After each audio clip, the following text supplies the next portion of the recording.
जीवन को समझना चाहिए। जन्म लेना और शरीर छोड़कर जाना ये तो सबके साथ है, सबके साथ होता भी है, और इतना ही करना ये कोई बड़ी बात नहीं है। अगर मनुष्य शरीर में आए हैं तो इस जीवन के रहस्य को समझें कि मनुष्य शरीर क्यों मिला।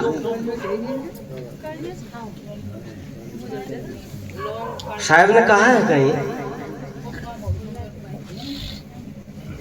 कि आने को घाट कौन, जाने को बाट कौन, कहो जी कौन कहां से आया है। आने को बाट कौन, आने को घाट कौन, जाने को बाट कौन, कहो जी कौन कहां से आया है।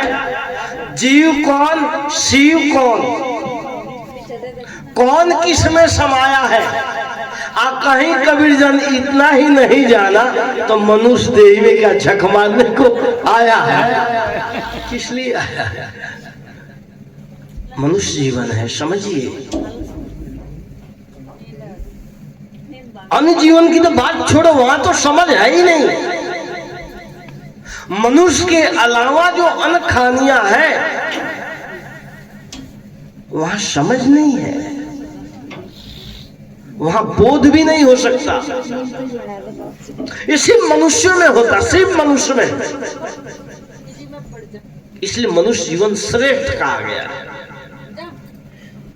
और जब पूरा मनुष्य हो गया तो जानते हो 3 भूमिका दिया है सदगुरु कबीर साहब ने। पहली भूमिका दिया कि बना बनाया मानवा। ए भाई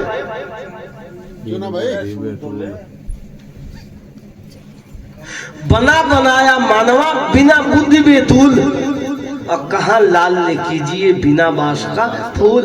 मनुष्य शरीर तो मिला लेकिन मानवीय गुण धारण नहीं किया, तो मनुष्य शरीर पाकर क्या हुआ।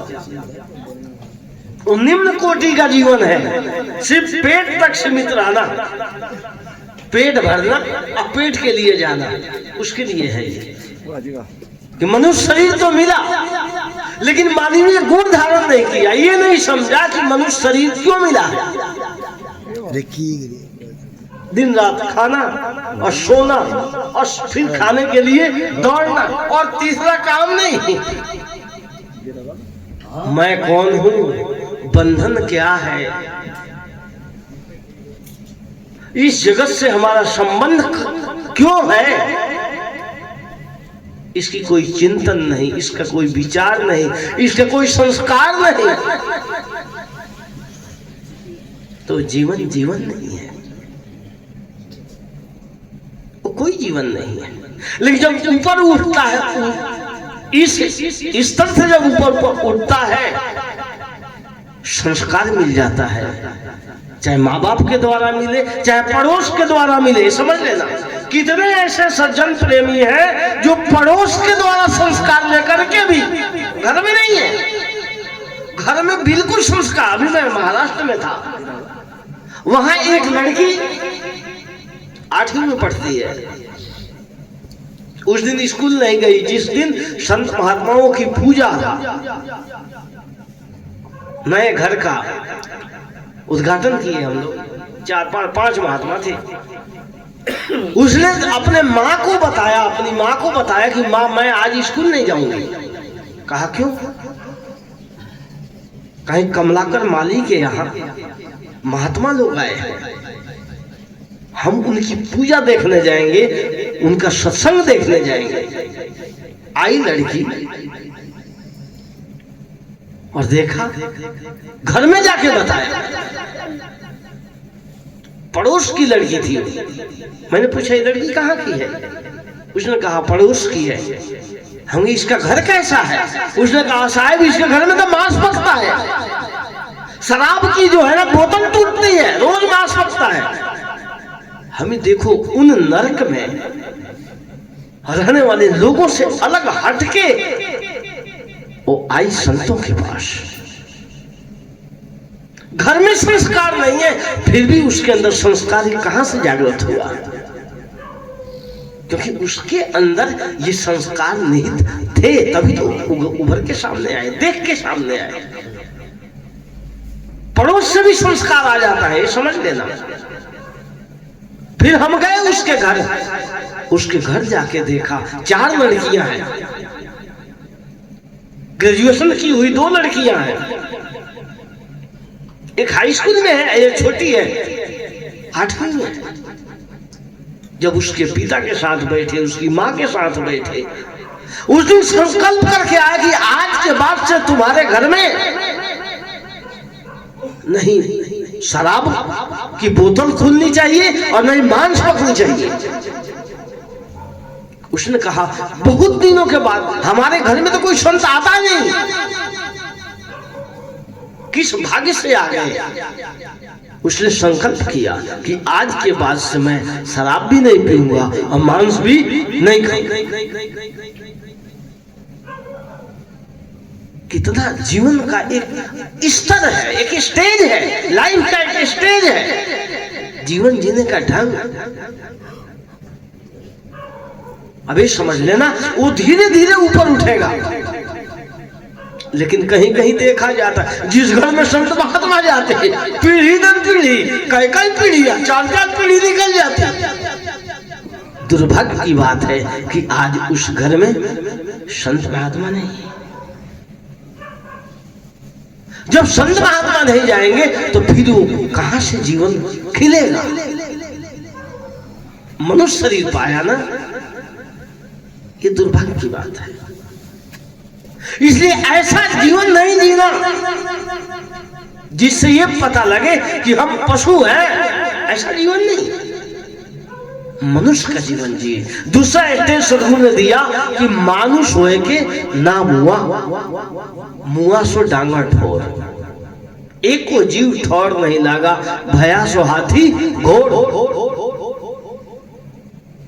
मनुष्य शरीर तो मिला, लेकिन मानवीय बुद्धि नहीं आई। जब मानवीय बुद्धि नहीं आएगी ना तो समझ लेना वो पशु ही है, पशु चाल है, मनुष्य की चाल नहीं, मानवीय गुण नहीं। इसलिए मनुष्य के गुण धारण कीजिए। जब मनुष्य के गुण धारण करेंगे आप तो ये समझ लेना, ये बात समझ में आ जाएगी कि मुक्ति क्या है। मुक्ति ढूंढने की जरूरत नहीं है, मुक्ति उसके लिए दरवाजा खोल के बैठेगी। उपमा है ये, ऐसा कोई चेतन मुक्ति नहीं है, कहने का भाव। अगर आप अपने जीवन को इतना निर्मल बनाओगे, इतना पवित्र बनाओगे, इतना सरल बनाओगे कि जीते जी किसी की हिंसा न हो, किसी को पीड़ा न पहुंचे, किसी को कष्ट न पहुंचे, तो समझ लेना उसका जीवन बहुत सरल होगा, बहुत निर्मल होगा। और वो एक सत्संगी ही कर सकता है, ये समझ लेना। बाकी तो हत्यारे तो सब है। जिसको जीवन के बारे में पता नहीं है, जीवन का बोध नहीं है, जीवन का ज्ञान नहीं है, वो तो हत्यारा ही है। इसलिए गुरु ने क्या कहा मालूम है? कहूं अंबर काशो लागा, चेतन हारा चेत सुभागा। अमर से कहा, अमर नाम, अमर जिसकी मृत्यु कभी नहीं होती। चेतन जीव के लिए कहा, हे चेतन जीव तुम किस में लगे हो? लगना, जुड़ना, चिंतन करना, भाव रखना, विचार बनाना। तो किसका विचार है? संसार का। संसार का ही तो भाव है, संसार का ही तो विचार है, संसार का ही तो संस्कार है। मनुष्य शरीर में आकर भी उसी के विचारों में हम लगे पड़े हैं, तो क्या जानते हो क्या होगा? आपकी चैतन्यता खो जाएगी, आपकी सजगता खो जाएगी। जैसे बादल जब आसमान में आता है तो सूरज दिखाई देता है क्या? दिखाई नहीं देता। ऐसा ही जब आपके अंतःकरण में संसार के भाव रहेंगे, संसार के विचार रहेंगे, तो आपकी चेतना वहां प्रकाशित नहीं होगी, दिखेगी नहीं। इसलिए उन भावों को हटाओ। गुरु उसी को इशारा करते हैं कि कहूं अंबर काशो लागा, आप किसमें लगे हो? काम में कि क्रोध में कि लोभ में कि मोह में कि ईर्ष्या में कि द्वेष में कि घृणा में कि जलन में कि बदले की भावना में। आप देखो अपने चित्त को कि आपके चित्त में कौन कौन से भाव आ रहे हैं, हम उससे कितना जुड़े हैं, कितना हमारा उससे नजदीकी है। सजग आदमी वो बच जाता है। कैसे जानते हो? कहा जाता है कैसे चैतन्यता खोती है और कैसे सजग आदमी उसको हटा लेता है, चित्त से हटा देगा। इस कहानी से काफी सरल होगी समझने में। एक भगत था, उसकी पत्नी का देहांत हो गया, शरीर छूट गया। कब छूटा मालूम है? बच्चा जो है साल भर का था, मात्र साल भर का, उसके बाद उसका शरीर छूट गया। और भगत आदमी, सज्जन आदमी, सत्संगी आदमी अकेला था। अब उसने सोचा कि अगर मैं कमाने जाता हूं तो फिर बच्चे को कौन संभालेगा, अगर बच्चे को संभालता हूं तो फिर खाने पीने की व्यवस्था कौन करेगा। उसने जो है गुरु संत महात्मा से जुड़ा हुआ था, गुरु के पास गया, अपनी बात कही। महात्मा ने कोई बात नहीं, आप यहाँ रहो, आश्रम की सेवा करो, संतों की सेवा करो, और यहाँ पर आपका भी भरण पोषण होगा और आपके बच्चे का भी भरण पोषण हो जाएगा। वही रहने लगा। धीरे धीरे क्या होता है, उस भगत का भी शरीर छूट गया। बच्चा 10 साल का हुआ तब तक उसका भी शरीर छूट गया। अब उसी आश्रम में बच्चा रहता है, समय के अनुसार शिक्षा दीक्षा हुई, 25 साल का बच्चा हो गया, जवान हो गया। एक दिन गुरुजी से कहा, गुरुजी मैंने संसार नहीं देखा है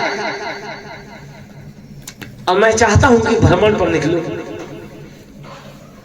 गुरु समझे कि बच्चा में तो आया था, साल भर का था तब आया था, और इसका मन है तो ज्ञान तो पूरा हो गया है, चलो इसको हम आज्ञा दे देते हैं। आज्ञा दे दिया कि जाओ बेटा, ठीक है, आराम से घूम के आओ, कोई बात नहीं। अब वो आश्रम से निकलता है भ्रमण के लिए। जब निकलता है तो रास्ते में जानते हो, निकलने के बाद एक बारात जा रही थी। तो बारात में जानते ही हो, ढोल नवाबे नाचते गाते बारात निकलती है, और उसमें वो दूल्हा जो था जिसकी शादी होने वाली थी, वो बैठ करके स्पेशल ड्रेस में, लोगों से अलग ड्रेस, और मोर बांध करके घोड़े के ऊपर बैठ करके जा रहा था। वो भीड़ को देखा महात्मा ने, लोगों से पूछा ये क्या है, ये भीड़ क्यों? लोगों ने कहा अरे तू पागल है क्या, शादी नहीं देखा है, बारात नहीं देखा है कहीं? कहा नहीं, बारात क्या होती है और ये शादी क्या होती है? वो तो बच्चा था, वो कभी देखा ही नहीं था। लोगों ने कहा कि ये जो घोड़े पर बैठा है ना, इसी के जैसी नौजवान लड़की होगी, यदि ये होगा और दोनों की शादी, दोनों का मिलन होगा, उसी का नाम शादी है। बोला अच्छा, इसको शादी करते हैं? बोला हाँ। बारात आगे निकल गई, वो धीरे धीरे निकल गया, जंगल की तरफ जाता है। गर्मी के दिन एक सड़क के किनारे एक कुआं मिला,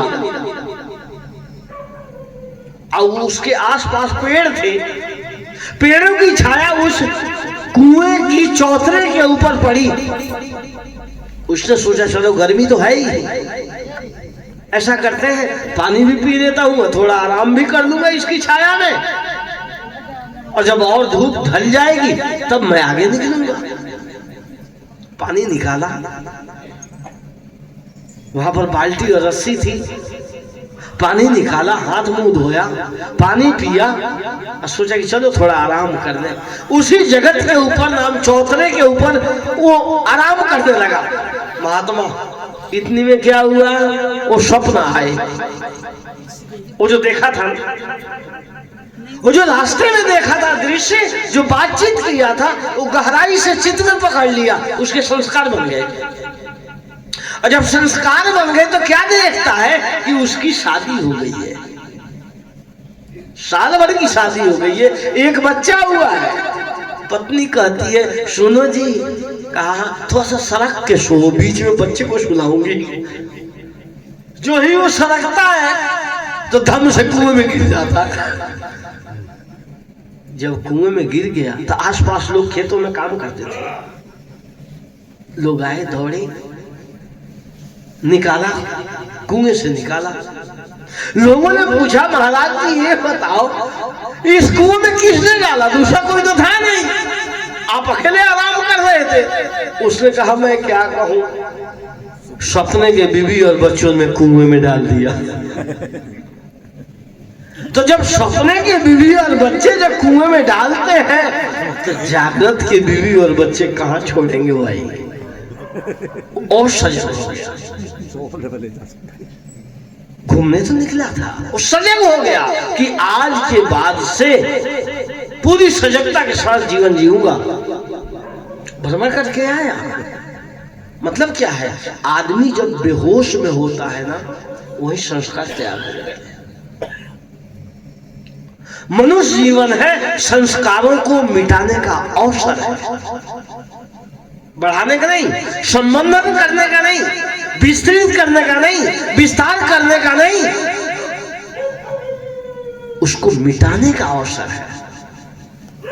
श्रेष्ठ जीवन मनुष्य का वही है जो अपने दूषित संस्कारों को मिटा दे। ऐसा कोई सत्संगी जिज्ञासु मनुष्य कर सकता है। इसलिए गुरु कहते हैं कहूं अंबर काशो लागा, आप सोचो कि आप किस में लगे। चेतन हारा चेत सुहागा, चेतन हारा। अगर उसकी हमारी चैतन्यता अगर धूमिल हो जाती है तो गुरु कहते हैं सजग हो जाओ और चेत जाओ, सावधान हो जाओ। हम सजग नहीं हो पाते, हम जागरूक नहीं हो पाते। और बातें तो चलती है, पूजा भी कर लेगा, पाठ भी कर लेगा, सब कर लेगा, लेकिन अपनी तरफ की बात करो तो उधर तो बड़ा भारी समस्या है। उधर तो झांकना, उधर ताकना, उधर देखना बड़ा कठिन काम है। ये आज का नहीं, कितने लोग तो ऐसे समझते हैं कि ये जीवन मिला है, आगे जीवन मिले ना मिले, आज जो करना है कर लो। विषय विषय के तरफ, व्यसनी व्यसन के तरफ नहीं। कोई सत्संगी है जो बंधन की तरफ से हट करके अपने चेतन स्वरूप की तरफ आता है। इस बात को याद रखना, आप इन मिट्टी पानी आग हवा के तत्व नहीं हो, आप अलग हो, ये समझ लेना। आप इन सबको जानने वाले हो, आप इससे अलग हो, भिन्न हो। तो जानने वाली जो सत्ता होती है, जिस चीज को जानती है उससे अलग होती है, वो नहीं होती। जिस चीज को आप जानोगे उससे अलग होंगे। जैसे गाड़ी और गाड़ी का ड्राइवर, घर और घर में रहने वाला घर का मालिक, ऐसा ही इस देह में, देह और देह में रहने वाला, ये दोनों दो होते हैं, एक नहीं होते। इस बात को याद रखना। और जब इसको याद रखोगे तो फिर आपकी जागृति में धूमिलता नहीं आएगी, सजगता में, सावधानी में कमी नहीं आएगी। मैं अलग हूं,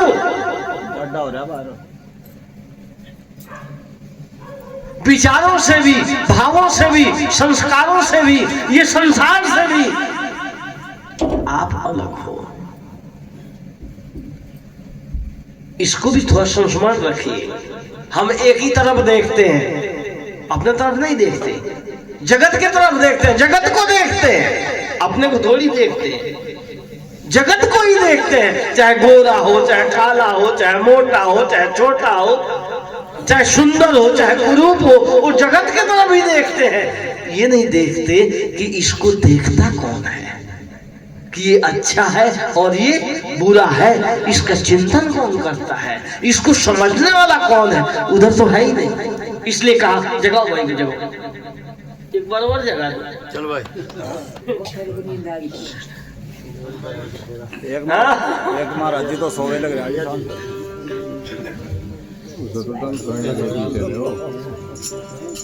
उसे तो सोने के पीछे दे तो इसकी खाट सड़क पर बिछा दो।